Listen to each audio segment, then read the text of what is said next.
Wren had been chosen last her entire life. Last for chores, which meant she got the worst ones. Last for meals, which meant she ate whatever scraps remained.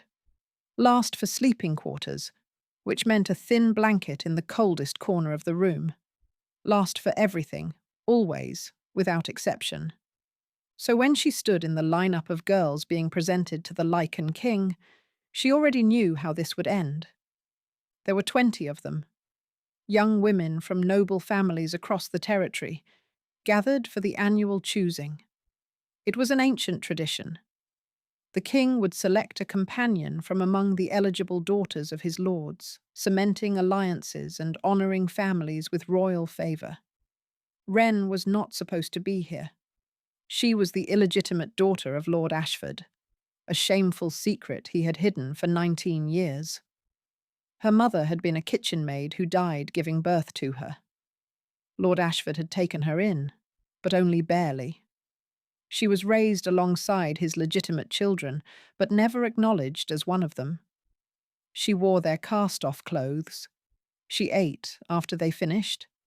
She existed in the margins of their lives, always present, never seen. When the summons came for Lord Ashford to present his daughters for the choosing, he had laughed at the idea of including Wren. But his wife had seen an opportunity. "Send her," Lady Ashford had said, her smile sharp as a blade. "If by some miracle the king chooses her, we're rid of her forever. And when he doesn't, when she's passed over and humiliated in front of the entire court, perhaps she'll finally understand her place." So here, Wren stood, at the very end of the line, wearing a borrowed dress that was slightly too large and slightly too faded. The other girls glittered in silks and jewels. They had been prepared for this moment their entire lives, trained in etiquette, groomed in beauty, polished until they shone. Wren had been given a comb and told not to embarrass the family. The great hall buzzed with anticipation as the Lycan king entered. Wren kept her eyes on the floor. She had learned long ago that looking up only invited trouble. But she heard the collective intake of breath from the girls around her. "He's magnificent," someone whispered. "Look at the size of him. Those eyes." Wren didn't look. She focused on her feet, on the worn leather of her shoes, on the familiar comfort of invisibility. The king began his walk down the line. She could hear him stopping at each girl, exchanging brief words, moving on. The process was agonizingly slow. Some girls giggled nervously. Others delivered rehearsed speeches about their accomplishments and virtues. One actually curtsied so deeply she nearly fell over. Wren counted the footsteps. 18 girls, 17, 16. Each pause felt like an eternity. Finally, inevitably, she heard him reach her end of the line. The footsteps stopped. Silence stretched. "Look at me." The voice was deep, commanding, impossible to ignore. Wren raised her head slowly, steeling herself for the dismissal, the sneer, the casual cruelty she had come to expect from anyone with power. What she saw made her breath catch. The Lycan king was enormous, easily the largest man she had ever seen. His shoulders blocked out the light from the chandeliers behind him. His hair was dark and wild, his jaw sharp enough to cut glass, and his eyes were the colour of molten amber, burning with an intensity that made her want to look away. But she didn't look away. Something in that gaze held her frozen. "What is your name?" he asked. "Wren, Your Majesty." Her voice came out steady, which surprised her. "Wren Ashford."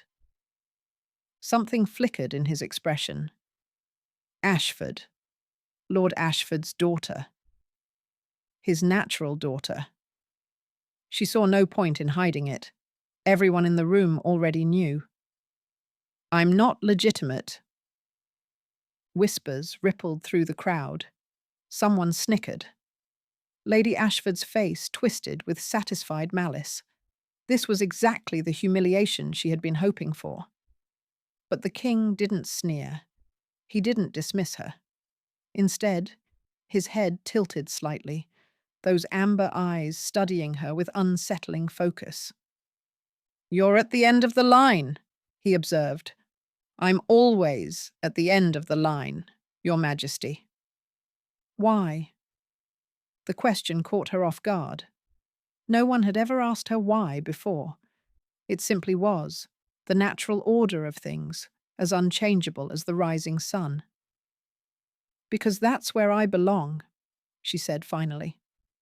"I'm no one. I have nothing to offer. I'm only here because my stepmother thought it would be amusing to watch me fail." More whispers. Louder this time. Lord Ashford's face had gone red with fury. Lady Ashford looked like she might faint. But the king smiled. It transformed his face completely, softening the harsh lines, warming the predatory gleam in his eyes. He looked almost delighted. "You're honest," he said. "I have nothing to lose by being honest, Your Majesty." Most people would grovel, lie, try to make themselves seem more valuable than they are. "I've never been valuable to anyone. I wouldn't know how to pretend otherwise." Silence fell over the hall. Wren could feel every eye on her, could sense the shock and outrage radiating from the assembled nobles. She had just admitted to being worthless in front of the most powerful man in the kingdom. Her stepmother had wanted her humiliated. Well, mission accomplished. But then the king turned to face the crowd, and his voice rang out like a bell. "I've made my choice." Lord Ashford stepped forward, bowing deeply. "Your Majesty, if I may suggest my eldest daughter, Helena, she is accomplished in—" "I didn't ask for suggestions." The king's voice cut through the hall like a blade. "I said I've made my choice." He turned back to Wren and extended his hand.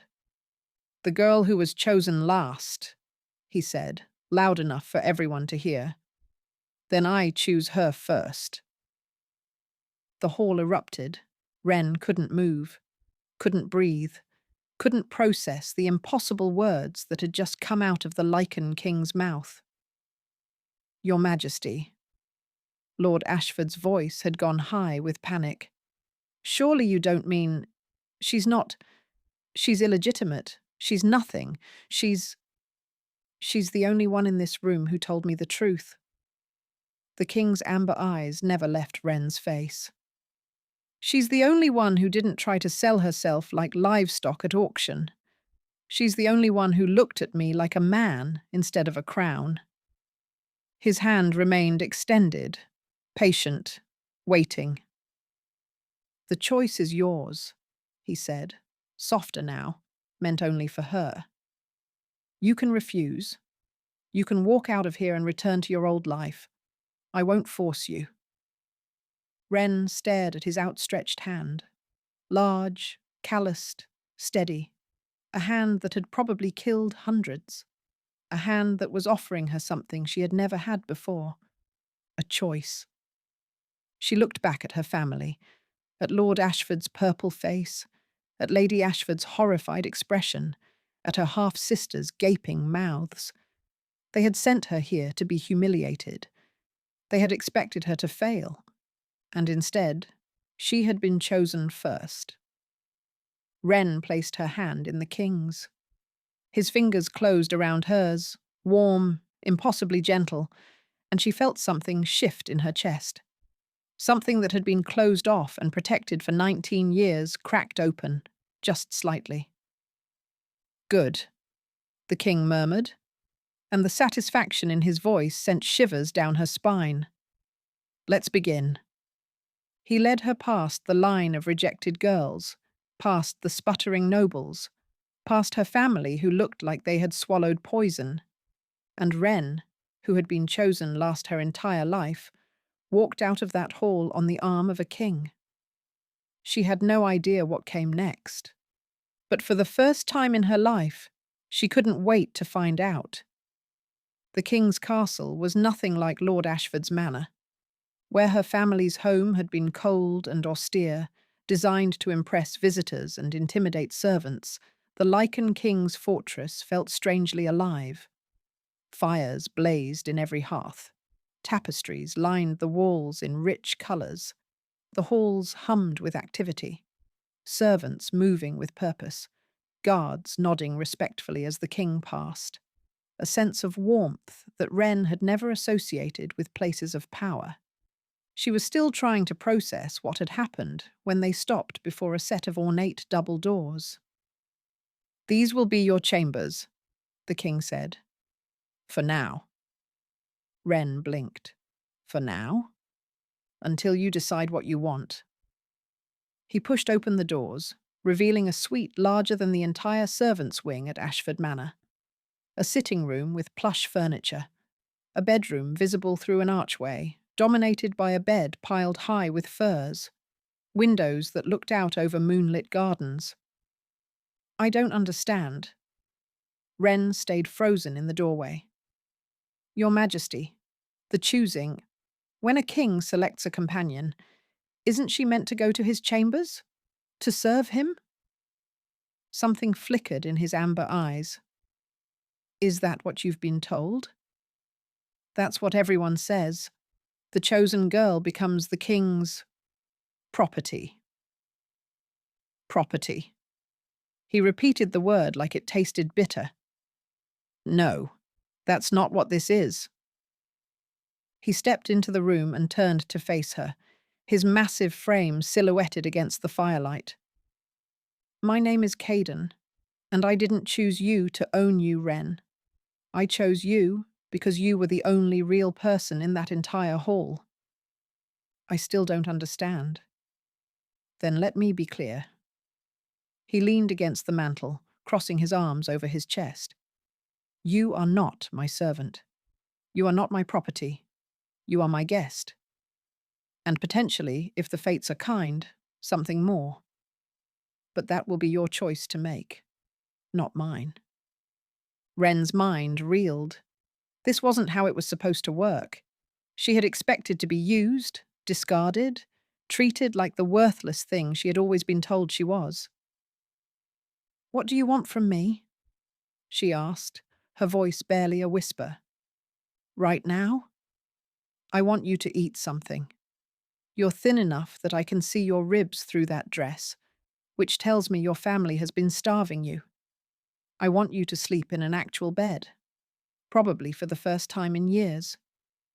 And tomorrow, I want to have a conversation with you, a real conversation, where you tell me who you are and what you want." "What I want?" She laughed, and it came out bitter. "No one has ever asked me what I want." "I'm asking." She stared at him, searching for the trap. There was always a trap. People didn't just offer kindness without expecting something in return. But his amber eyes held nothing but patience. "I don't know what I want," she admitted finally. "I've never been allowed to want things." "Then we'll figure it out together." He straightened and moved toward the door. "There's food on the table. Don't argue, just eat. The bathing chamber is through that door. Fresh clothes are in the armoire. If you need anything, pull the bell cord and someone will come." He paused at the threshold, looking back at her. "Sleep well, Wren. You're safe here. I promise you that." Then he was gone. Wren stood in the center of the beautiful room, surrounded by more comfort than she had ever known, and tried to remember how to breathe. She ate. Not because she trusted him, but because she was ravenous. She hadn't been fed properly in days, Lady Ashford's final cruelty, before sending her to be humiliated. The food was simple, but abundant. Warm bread, roasted meat, fresh fruit, a carafe of wine she didn't touch because she needed her wits about her. She bathed. The water was hot, scented with lavender. a luxury so foreign she almost cried. She scrubbed away 19 years of dirt and shame and told herself that tears were just water, nothing more. She slept. And for the first time in memory, no one woke her with kicks or curses or demands for labour. When morning came, so did the king. He knocked first, actually knocked, as if she had the right to refuse him entry, and waited for her permission before entering. He was dressed simply, his dark hair slightly damp, his amber eyes warm in the morning light. "Did you sleep?" he asked. "Yes." The word felt strange on her tongue. "Better than I have in years." "Good." He settled into a chair by the fire and gestured for her to join him. "Sit with me. Talk to me." Wren perched on the edge of the opposite chair, back straight, hands folded, the posture of a servant awaiting orders. "You can relax," Kaden said gently. "I'm not going to bite you." "Aren't you a wolf?" The question slipped out before she could stop it. To her shock, he laughed, a genuine sound, warm and surprised. "Technically, yes, but I have excellent control." His eyes crinkled with amusement. "Tell me about yourself, Wren. Not the Ashford version, the real version." "There isn't much to tell." "I doubt that." She hesitated, old habits screaming at her to stay silent. But something about his attention, the way he looked at her like her words actually mattered, made her want to speak. "My mother was a kitchen maid. She died giving birth to me. Lord Ashford acknowledged me as his, but only barely. His wife hated me from the moment I entered their house." She kept her voice flat, reciting facts. "I was raised with his legitimate children, but I wasn't one of them. I ate their scraps. I wore their cast-offs. I slept in a closet until I was 12, and then in the servants' quarters after that." "Why the servants' quarters?" "Because Lady Ashford decided I was old enough to earn my keep. I've been working since I could walk, but after 12 it became official." She shrugged. "I learned to cook, clean, mend clothes. I learned to be invisible. It was easier that way." Caden's jaw had tightened during her recitation. "Did they hurt you? Physically?" "Sometimes. When I made mistakes. Or when Lady Ashford was in a mood. Or when my half-sisters wanted entertainment." She said it matter-of-factly, the way one might describe the weather. "It wasn't constant. Just regular enough to keep me afraid." Silence stretched between them. "I'm going to ask you something," Kaden said slowly, "and I want you to answer honestly. Can you do that?" Wren nodded. "Do you want to go back?" The question hit her like a physical blow. Go back. To the cold closet and the cold looks and the constant grinding knowledge that she was unwanted. "No." The word tore out of her. "No, I never want to go back. But I don't know what that means. I don't know what I'm supposed to do here. I don't know why you chose me or what you expect or—" "Wren." His voice was gentle. "Breathe." She realized she was shaking, her hands, her shoulders, her entire body trembling with something she couldn't name. "I chose you because you were honest," Kaden said quietly. "Because you didn't perform for me like everyone else did. Because when you looked at me, I saw someone who had been overlooked her entire life, and I recognized that look." His amber eyes held hers.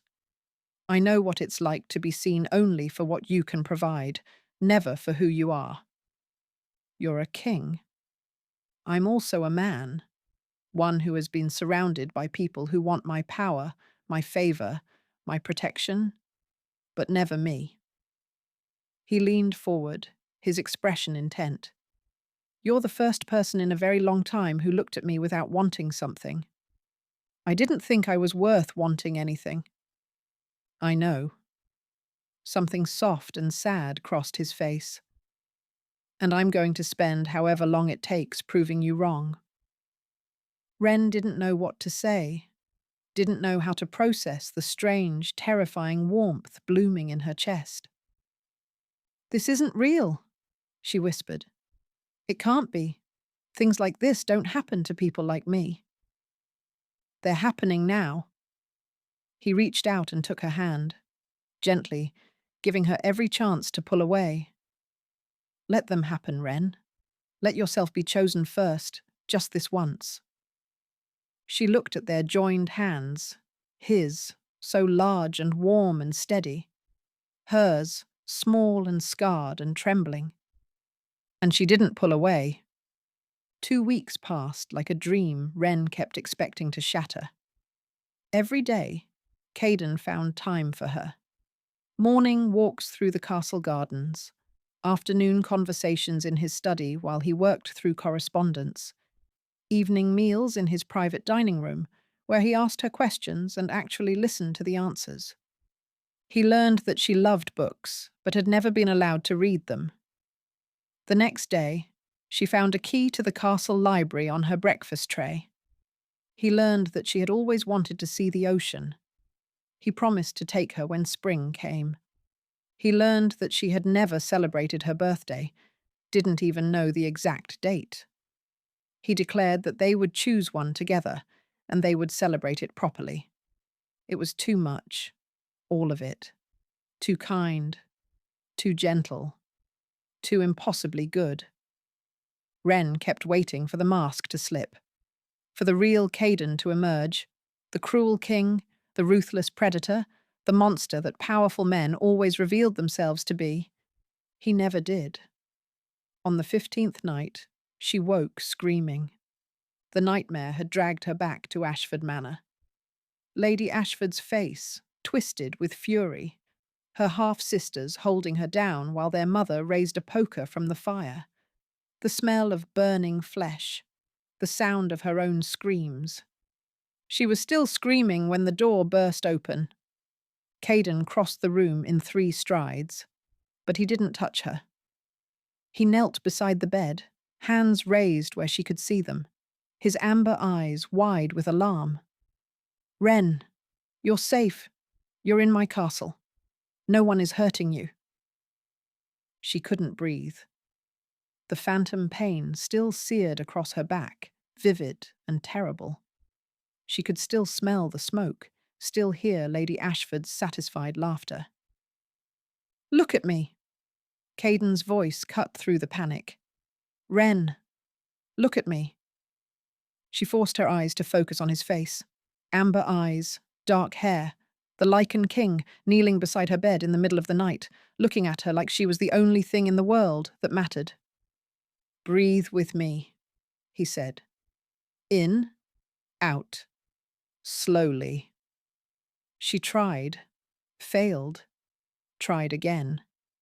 Gradually, the tightness in her chest began to ease. The nightmare loosened its grip. There you go. His voice was impossibly gentle. That's it. You're safe. I'm sorry. The words came out ragged. I didn't mean to wake you. I'm fine. You should go back to... Don't. He cut her off, but there was no anger in his tone. Don't apologize. And don't tell me you're fine when you're clearly not. Ren's hands were still shaking. She pressed them flat against the blankets, trying to still them. Do you want to tell me about it? Kaden asked. She shook her head, then stopped, swallowed. When I was 14, she heard herself say, I broke a vase. It was an accident. I tripped carrying it, and it shattered. Lady Ashford was furious. She said I needed to learn what it felt like to break. Kaden went very still. My half-sisters held me down. Lady Ashford heated a poker in the fire. Ren's voice cracked. She burned me 3 times across my back. She said it was a reminder of what happened to worthless things. Silence stretched between them. "Show me." The words were soft but certain.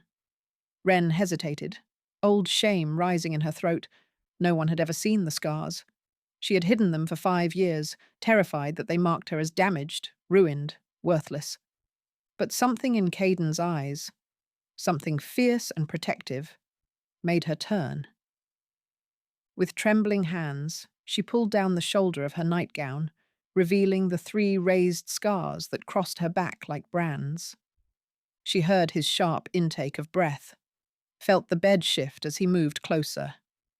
And then, so gently she almost didn't feel it, his fingers brushed across the scars. "Wren." His voice was rough, barely controlled. "I need you to understand something." "What?" "These marks don't make you damaged. They don't make you worthless. They make you a survivor."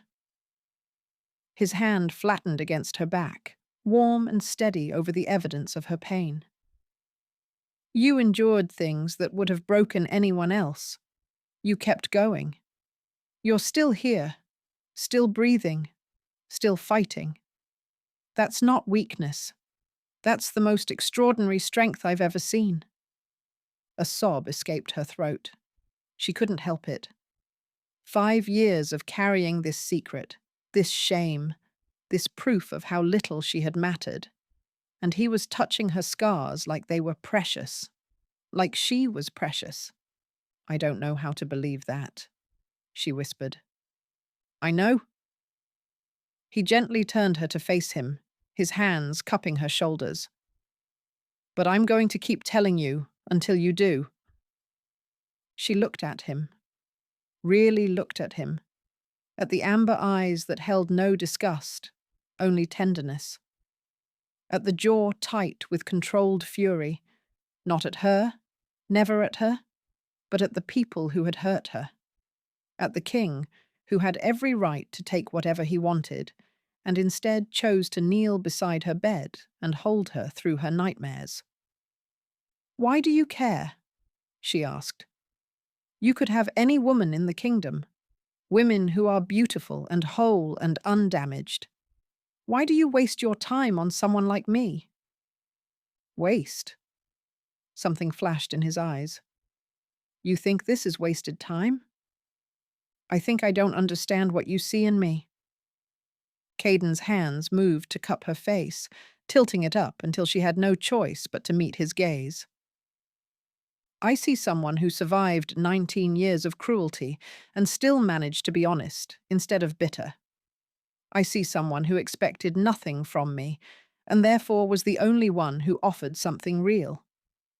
I see someone who has been told she was worthless her entire life and yet somehow still has kindness left to give." His thumbs brushed her cheekbones. "I see treasure, Wren. Treasure that everyone else was too blind to recognize." Her heart was pounding. He was so close. Close enough that she could feel the warmth of his breath, see the flecks of gold in his amber eyes. "There's something I haven't told you," Kaden said quietly. "Something I should have said that first night." "What?" "The reason I chose you. The real reason, beyond your honesty, beyond your courage." He paused, as if steeling himself. "The mate bond recognized you the moment you raised your eyes to mine." Wren's breath caught. "Mate bond?" "Lycans have fated mates. One person, destined for us, recognized by the soul." His forehead dropped to rest against hers. "You're mine, Wren.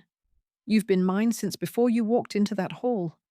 I felt it like a hook in my chest the moment I saw you standing at the end of that line, invisible and overlooked, and more real than anyone else in the room. That's why you chose me first. That's why I would have torn apart anyone who tried to choose you before me." His voice was rough, with barely contained emotion. "You were always going to be mine. The rest of the world just hadn't realized it yet. She should be frightened, should be overwhelmed by the enormity of what he was telling her. But all she felt was a strange, terrifying sense of rightness. "I don't know if I can be what you need," she whispered. "You already are." He pressed a kiss to her forehead, soft, reverent, achingly tender. "You already are, and you don't even see it yet." He pulled back, and she felt the loss of his warmth like a physical ache. "Sleep," he said. "I'll be right outside if you need me." "Kaden, sleep, little bird. Tomorrow we'll figure out the rest together." He left her there in the soft darkness, her scars uncovered, her heart laid bare, her entire world tilted on its axis. Mate. She was his mate. Chosen not last, but first. Recognized not as worthless, but as treasure. It was terrifying. It was impossible. And yet, as she lay back against the pillows and touched the place where his lips had pressed against her forehead, Wren realized that she didn't want it to be a dream anymore. She wanted it to be real. She wanted him to be real. And that wanting was the most frightening thing of all. The Ashfords came for her on a grey morning 3 days later. Wren was in the library when a servant found her, pale-faced and apologetic. "My lady, there are visitors in the great hall. Lord and Lady Ashford. They're demanding to see you." Her blood turned to ice. "Demanding?" "They've brought documents, my lady. They claim—" The servant hesitated. "They claim you were taken against your will, that the king coerced you. They're threatening to bring the matter before the High Council." Wren's hands trembled as she set down her book. Of course. Of course they wouldn't let her go. Not because they wanted her. They had never wanted her. But because they couldn't stand to see her succeed. Couldn't stand to watch the worthless girl they had tormented for 19 years become something more. She found them in the great hall, flanked by lawyers and attendants, and the smug satisfaction of people who believed they held all the power. Lord Ashford wore his finest clothes. Lady Ashford glittered with jewels, probably the ones she had told Wren she would never be worthy of touching. And beside them stood Helena, her eldest half-sister, looking at Wren with pure hatred. "There she is!" Lady Ashford's voice dripped with false concern. "Our poor, confused girl. We've been so worried about you, darling." Wren stopped in the centre of the hall, keeping her distance. "I'm not your darling. I never was." Such ingratitude. Lord Ashford shook his head sadly. "After everything we did for you, we raised you, fed you, clothed you. You starved me. You beat me. You burned me." Wren's voice came out steady, stronger than she felt. "You made me sleep in a closet until I was 12, and then worked me like a servant for the next 7 years. Don't pretend you ever cared about me." Murmurs rippled through the hall. Servants and guards had gathered at the edges, watching the confrontation unfold. Lady Ashford's mask slipped, just for a moment, a flash of fury crossing her features before she smoothed it away. The poor thing is clearly confused. Being taken from her family, thrust into an unfamiliar environment, it's no wonder she's lashing out. "I wasn't taken. I was chosen." "Were you?" Helena stepped forward, her smile sharp as a blade. "Or were you coerced? Everyone knows the Lycan king is dangerous. Perhaps he threatened you. Perhaps he gave you no choice at all." "I had a choice. I made it." "Did you?" Helena's eyes glittered. "Then you won't mind making it again, in front of witnesses, with the High Council's representative present to ensure there's no undue influence." Wren's heart stuttered. She looked past her family and saw a man in formal robes standing near the door, the council's seal emblazoned on his chest. They had planned this, orchestrated every detail. "Where is the king?" Lady Ashford asked sweetly. Surely he would want to be present for this, unless, of course, he has something to hide. I'm right here. Caden's voice echoed through the hall as he strode in from a side entrance. He was dressed for court, his presence commanding, his amber eyes burning with barely contained fury. But when his gaze found Wren's, it softened, just slightly, just for her. Lord Ashford. Caden's tone could have frozen fire. Lady Ashford, I don't recall inviting you to my home. We came to retrieve our daughter. Lord Ashford drew himself up. We have concerns about the circumstances of her selection. The council has agreed to oversee her decision. Her decision. Kaden moved to stand beside Wren, close enough that she could feel the heat of him. You mean the decision she already made, in front of hundreds of witnesses? A decision made under duress. There was no duress. I offered her my hand. She took it. So you say. Helena's voice was silky. But we only have your word for that. And everyone knows wolves are possessive creatures. Perhaps you simply couldn't help yourself. The insult hung in the air. Caden's jaw tightened, but he didn't rise to the bait. Wren. He turned to face her fully, ignoring the Ashfords entirely. I'm going to ask you a question, and I want you to answer honestly. Not for me, not for them, for yourself? She nodded, her throat tight. Do you want to go back with your family? No. The word came out instantly, automatic, from somewhere deep in her gut. Do you want to stay here? With me? She looked at him, at the king who had knelt beside her bed, who had touched her scars like they were precious, who had chosen her first when everyone else had chosen her last. She looked at her family, at the people who had made her childhood a nightmare, who had sent her to be humiliated and were now furious that their plan had backfired. And she felt something shift inside her, something that had been cowering in the shadows for 19 years, finally stepping into the light. I want to stay, she said clearly. I choose to stay. Not because I'm coerced or confused or under any kind of duress. I choose to stay because this is the first place I've ever felt safe. Because Kaden is the first person who has ever treated me like I matter. She turned to face her family, and her voice rose. You sent me here to be humiliated. You wanted to watch me fail. And instead, I was chosen. Chosen first, by a king who sees value in me that you were too cruel and too blind to recognize. Her hands had stopped trembling. I am not going back with you. Not now. Not ever. You are not my family. You never were. Silence. Then Lady Ashford's composure shattered entirely. You ungrateful little wretch. She advanced, her face twisted with rage.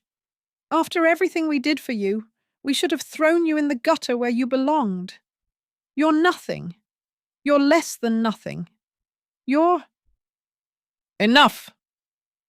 Kaden stepped between them, and the temperature in the room seemed to drop 10 degrees. His voice was quiet, controlled, and utterly terrifying. You will not speak to her that way. You will not come near her again. You will leave my castle, my territory, and if I ever see any of you within 100 miles of my borders, I will consider it an act of war. Lord Ashford sputtered. You can't. The council representative just watched your wife verbally assault a woman who clearly and freely stated her choice. Caden's amber eyes flicked to the man in robes. I trust that will be reflected in your report. The representative nodded slowly. The lady's decision appears to be genuine and uncoerced. I see no grounds for intervention. The Ashfords' faces went white. Get out, Kaden said softly. Now, before I lose my patience entirely." They left. Wren watched them go, watched Lord Ashford's humiliated shuffle, Lady Ashford's furious glare, Helena's impotent rage, and felt nothing but a vast, overwhelming relief. Then Kaden was in front of her, his hands cupping her face, his amber eyes searching hers. "You meant it," he said. "Everything you said. Every word. You chose to stay. You chose me. I choose you." She reached up and covered his hands with her own. "I choose this. I choose us. I don't know if I deserve it, but I'm done running. I'm done being afraid." He made a sound low in his throat, something between a groan and a growl, and kissed her. It was nothing like she had imagined. It was better. His lips were warm and firm and devastatingly gentle. His hands cradled her face like she was something precious. And when she rose up on her toes and kissed him back, she felt the bond between them flare to life, a golden thread connecting her soul to his, permanent and unbreakable. When they finally broke apart, she was trembling. So was he. "Mine," he breathed against her lips. "You're mine, Wren, and I am completely, irrevocably yours." She laughed through her tears. "I love you. I think I've loved you since you knelt beside my bed and told me I was a survivor. I love you too." He kissed her forehead, her cheeks, the tip of her nose. "I've loved you since you stood at the end of that line and told me you were worthless.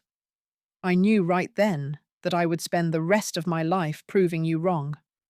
The girl who had been chosen last her entire life leaned into the arms of the man who had chosen her first. And finally, impossibly, she believed she was worth choosing. The mating ceremony took place on the first day of spring. Wren stood in the castle courtyard beneath a sky painted gold and rose by the setting sun, wearing a gown of deep amber silk that Kaden had chosen himself. Her hair was woven with wildflowers, simple, unpretentious, nothing like the glittering jewels the noble ladies wore. She had wanted it that way. She had spent her whole life being told she wasn't enough. She didn't need to pretend to be something she wasn't anymore. She was enough, just as she was. The courtyard was filled with witnesses, nobles and servants alike, all gathered to watch the Lycan king bind himself to a bastard girl no one had wanted. Wren could feel their stares, could sense the whispers rippling through the crowd. She didn't care. Kaden stood before her, dressed in ceremonial black, his amber eyes fixed on her face like she was the only person in the world. When he spoke his vows, his voice carried to every corner of the courtyard. "I claim you as my mate, my partner, my equal. I pledge my life to your protection, my crown to your wisdom, my heart to your keeping." His hands tightened around hers. "You were chosen last by everyone who should have loved you. But you were chosen first by me, and I will spend every day of our lives making sure you never doubt your worth again."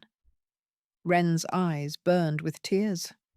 She had written her own vows, had practiced them 100 times, but standing here with his hands in hers, the words suddenly felt inadequate.